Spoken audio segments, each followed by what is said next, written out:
Okay, imagine this. You're scrambling for food, right? Trying desperately to build some kind of fort against these, like, unseen horrors. And all the while, you're battling a super buggy interface. It's freezing cold. And then, just when you think you're getting the hang of it, boom, you stumble on a wooden statue of Jesus. Seriously. What if I told you this whole mess is happening inside a Roblox game? Yeah, yeah. Welcome to the deep dives. We're the ones who dive into your source material to pull out all those essential insights and surprising bits. And today, yeah, we're looking right at that Roblox game, 7 Days to Live. Hmm. We're seeing it through the eyes and maybe the frantic button mashing of the YouTube channel King Yo-Yo. Exactly. So our mission for this deep dive is really to unpack this game. It's fascinating, but also really frustrating, the survival horror thing. We want to get into what it actually takes to survive, sure, but also that weird mix of chaos, these quirky features, and, well, all the development headaches that seem to define it. And like you said, our main source is this YouTube transcript excerpt, so it gives us that raw, kind of in-the-moment feel of players just grappling with it all. Yeah, grappling is a good word because at its core, 7 Days to Live is exactly what the title says. It's this brutal 7-day fight for survival. The objective seems simple, right? Just endure, survive against these threats that keep getting worse until you get extracted on day 7. But the source really shows how challenging that is. The simple premise kind of masks this deeper design choice, which seems to be about keeping players constantly on edge, which weirdly seems to drive both the frustration and this really intense engagement. Oh, yeah, on edge for sure. And when we talk about basic survival, it really is basic. You're just constantly fighting hunger and stamina. The source has players always looking for food, beans, meat, carrots, watermelon, anything, just to keep their energy up, avoid starving. And they struggle just to find the food sometimes, let alone, cook the raw meat. Cooking's a hassle. And it's not just hunger. There's the temperature, too. The cold is this, like, constant thing. Campfires are absolutely essential just for warmth. It's just a relentless grind, isn't it, for Yeah. every single basic need. But okay, say you've got food and warmth sorted for a minute. Then the next thing is gathering resources. The source makes it super clear. Wood and stone, they're your foundation. Right. You need them for crafting planks, walls, doors, windows, everything. Building a base isn't just like a nice to have, it's strategic. You need it. The players even talk about wanting a sky base specifically, thinking it's safer. And apparently there's this double resources item, which sounds pretty valuable, boosts your gathering. Right, so it's not just surviving the moment. You have to actually build for the next few days. Does that strategy carry over into, like, weapons and defense? What are they using? Precisely. Yeah, for defense, you get this kind of growing arsenal. The players in our source mention having a P90, an axe, Yeah. bear traps too, and they're hoping to find a sniper rifle, which sounds ambitious. Yeah. But maybe the most critical tool, especially when it gets dark, is night vision. Without it, you're basically stumbling around blind. Makes you an easy target. It really shows how the game pushes you to adapt constantly. Okay, so you've got food, shelter, maybe a weapon. You're ready for a fight.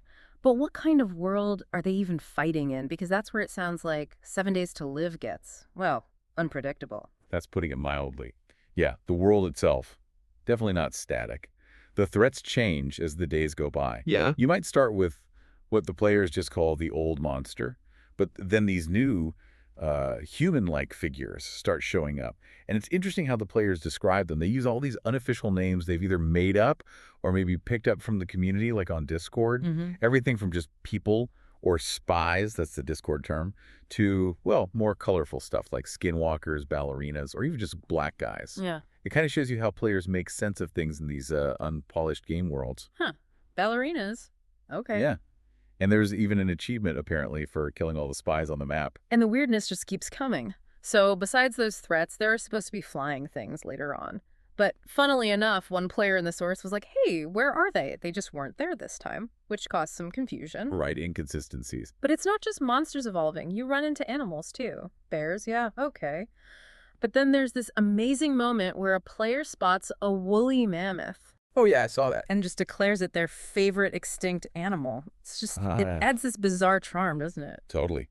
And then you've got environmental stuff, too, like snow showing up, making it even harder to find food in some areas. But, okay, this is where the game seems to go from just survival horror to something else. You mentioned the Jesus statue. Oh, the statue, yeah. Imagine you're deep in this horror game, fighting for your life, and you just find a wooden cross with a man on it, a Jesus statue. What's really fascinating isn't just that it's there, but how the players react. They give it their own meaning, right? It becomes this symbol of hope and never to give up. Mm. It really shows how players find or create these little anchors, these bits of narrative, even in messy, emergent game worlds. Wow. And then the teddy bear, the insanity. Yes, to- again. right. In a horror game, apparently if your insanity gets too high, your heart beats too fast, and hugging this bear stops you from getting killed. That's wild. A teddy bear lifesaver. It is. And then there are the mysterious voices. One player hears them, the other doesn't. Which leads to this creepy moment where they realize these people, these spies, are actually circling their base. Yikes. Makes you wonder how much is deliberate game design and how much is just things happening. Exactly. And the source hints at other stuff too, things players know about from, say, the game's Discord, but maybe didn't see this time, like drones, a combat drone, Yeah. or gravestones that supposedly have a 35% chance of appearing. It really underlines that this game is a constant work in progress. Things get added, maybe taken out, don't always work. And these strange mechanics definitely give the game its own flavor. Like, you can plant pine cone saplings to grow trees for wood. That's kind of neat, actually. And then completely unlike Minecraft, which it gets compared to, there's no fall damage. Right, 0 fall damage. You can just leap off cliffs. Makes escaping easier, I guess. Less nerve-wracking, anyway. Yeah, maybe.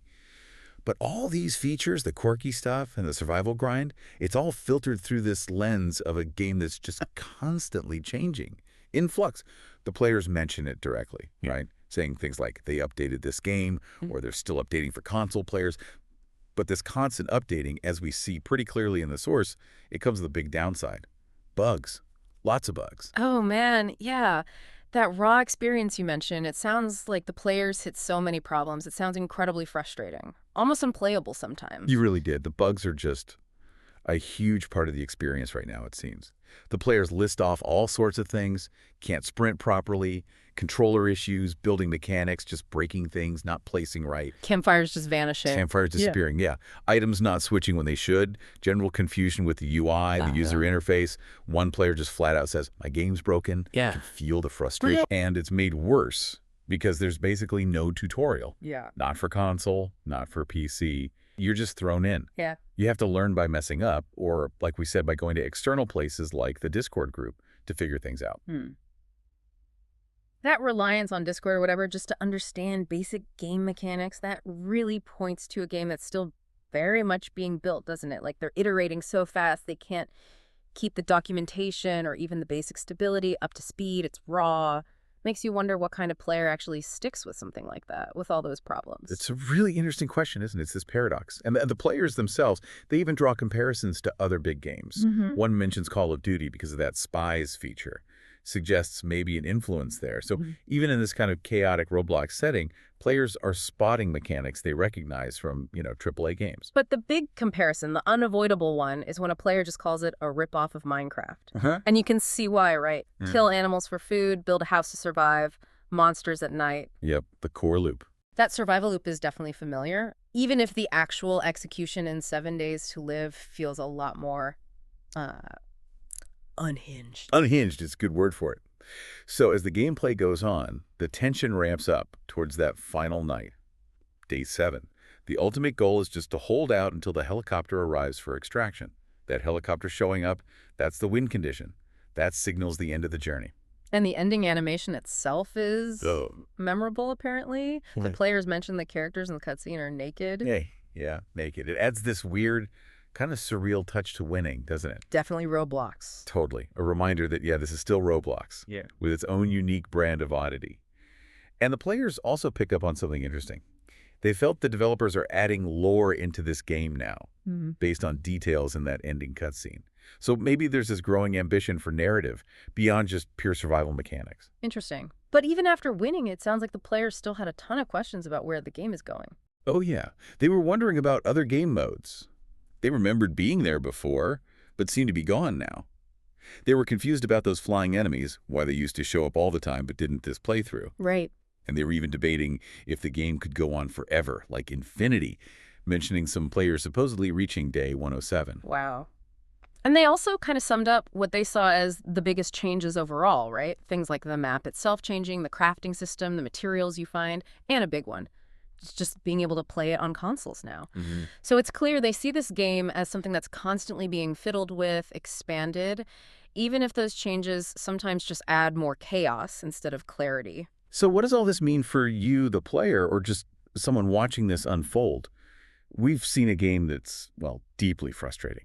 So many bugs, basically no guidance, and yet it's compelling enough that it keeps getting updated. It has this dedicated community digging into it, and it manages to deliver these really unexpected moments, bits of humor, or like with a statue, even this strange player-driven sense of like spiritual reflection. Yeah, it really makes you think, doesn't it? Yeah. What does it say about, our desire as players for discovery and challenge, even when that discovery is full of glitches and the challenge feels completely chaotic, almost unfair sometimes? Maybe the sheer messiness of it all, that constant struggle against a system that feels broken, maybe that makes actually surviving feel even better in the end. It definitely gives you something to talk about, that's for sure.